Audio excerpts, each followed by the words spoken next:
Chandigarh was built as the capital city of the state of Punjab in northern India after the separation of India and Pakistan in 1947.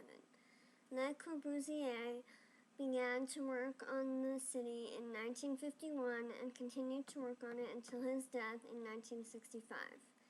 The design of most of the city's buildings was delegated to other architects, and Le Corbusier worked mainly on the three major governmental buildings that surround a large plaza in the center of the city. These three buildings are the Assembly Hall, the Secretariat, and the High Court. The Assembly Hall is the most recognizable of the three because of its roof. Bonnet described it as, quote, a curved roof supported by 8 large walls perpendicular to the facade creates a large portico marking the entrance to the building.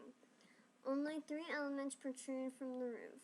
A cut-off tower built around a parabola with the Parliament Hall underneath, a rectangular prism that provides access to the roof, and a 4-sided pyramid covering the upper chamber, unquote. The front of the building is reflected in an artificial lake that is on either side of the path that leads to the entrance of the building.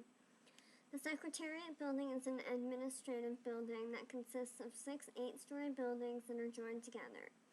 The whole building is surrounded by hills to make it appear as if it was floating. The High Court uses porticos like the Assembly Hall, and all 3 buildings use ramps instead of stairs. All 3 buildings also feature colorful doors and windows to contrast the dull gray color of the walls and further unite the buildings. The primary material used for the governmental buildings is concrete in order to obtain thick, dramatic walls and roofs. Not only is concrete good for obtaining striking visual effects, but it is also good for sustaining earthquakes and fires. India is somewhat susceptible to earthquakes, particularly in the Chandigarh area.